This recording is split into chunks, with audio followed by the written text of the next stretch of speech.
Avon Haryana देख रहे सभी दर्शकों को नमस्कार। मैं हूं आपके साथ शिवानी। तो जैसे ही आप जानते हैं कि आज जाखल में सिरसा से सांसद सुनीता दुग्गल पहुंची थी और यहां पर उन्होंने विकास और जो निगरानी समिति है उसकी बैठक की थी और उसके बाद एक लंच रखा गया था आशीष बंसल जी के यहाँ पर। और यहाँ पर वो खुद हमसे यहाँ बात करने के लिए मौजूद है। उनसे जानेंगे कि आज का लंच में क्या कुछ रहा और क्या कुछ उनके साथ चर्चा रही। सबसे पहले मैं आपका स्वागत करूंगी हमारे चैनल पे और आपसे जानना चाहूंगी आज की सुनीता दुग्गल आपके यहाँ पर आई थी तो कैसी कुछ चर्चा रही और लंच में क्या कुछ बातचीत हुई?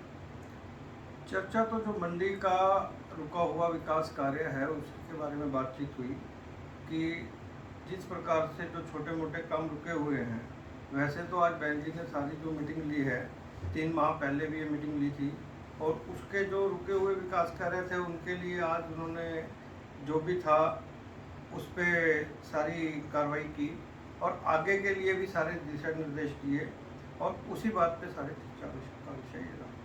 जी, बात करें क्योंकि देखा जाए तो अभी टोहाना में अभी नगर निकाय के चुनाव हुए थे, उसके बाद जाखल में भी होना है चुनाव। क्या इसको लेकर कोई चर्चा हुई थी बैठक?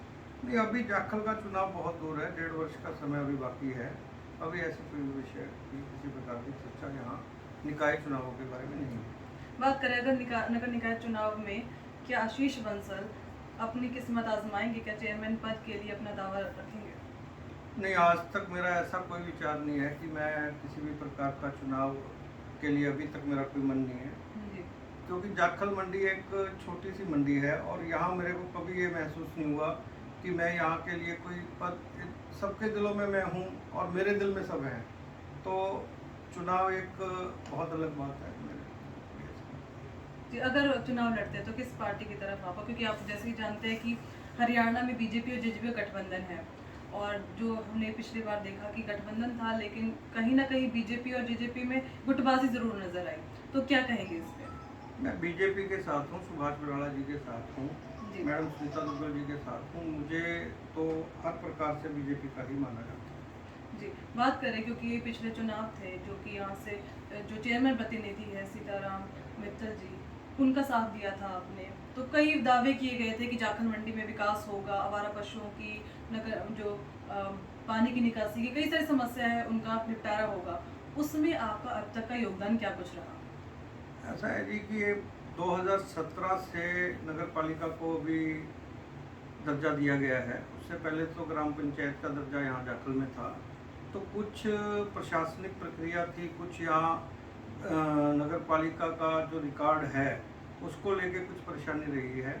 तो वो सारी परेशानी आज भी काफ़ी डिस्कस हुई है उस सब विषय के बारे में और यही सीताराम मित्तल जी कह रहे हैं कि जो ये छोटी मोटी कमियां हैं ये दूर हो जाएंगी। जैसे रजिस्ट्री का भी अभी तक एनडीसी नहीं आ रही थी, तो आज से वो एनडीसी आने का भी काम शुरू हो गया है और जैसे एनडीसी आई है तो उसका जो डेवलपमेंट चार्जेस है वो भी जाखल कमेटी में आना शुरू हो गया है, जिससे जाखल कमेटी के अंदर भी फंड की व्यवस्था होनी शुरू हो गई है और विकास कार्य शुरू हो रहे हैं और बहुत जल्दी मेरे ख्याल में तो अच्छे विकास कार्य होने चाहिए। जी, तो आपको कहना का मतलब जल्दी विकास कार्य होनी चाहिए। बात करें क्योंकि आपने कहा कि चुनाव लड़ने के कोई मूड में नहीं है, तो अगर अब जैसे अपने मसले बताए, आपको लगता है कि अगर आप खुद चुनाव लड़कर चेयरमैन बनते हैं तो आप जल्दी ही इन मसलों को हल कर पाएंगे, जो क्योंकि अभी तक जो सीताराम मित्तल नहीं कर पाए वो अगर आप चेयरमैन बनते तो आप उनको कितने वक्त में कर सकेंगे? आपकी कितना इच्छा है कि जाखल मंडी हर सुविधाओं से युक्त हो? हम चाहते हैं जी कि इलेक्शन तो 1.5 साल के बाद है कि आज ही विकास कार्य होने चाहिए। आज ही हम सीताराम मित्तल के साथ कंधे से कंधा मिला के और मंडी वालों के साथ कंधे से कंधा मिला के जो नेतागण हैं उनको पकड़ के और जो अधिकारी हैं उनसे बातचीत करके जो प्रॉब्लम अभी तक सॉल्व नहीं हुई उसको आगे सॉल्व करें। इलेक्शन एक अलग मुद्दा है। इलेक्शन अलग मुद्दा है, तो इस आपके चुनाव लड़ने का कोई मूड नहीं। तो ये थे हमारे साथ आशीष बंसल जी जिन्होंने अपनी बात रखी। उनका कहना है कि इलेक्शन लड़ने का तो कोई मूड नहीं है, लेकिन ये चाहते हैं कि जाखल मंडी में एक विकास की गंगा बहे और यहाँ पर जितना भी काम है वो जल्द से जल्द पूरा हो जाए। कैमरा मैन पवन वर्मा के साथ में शिवानी हंस, केवल हरियाणा।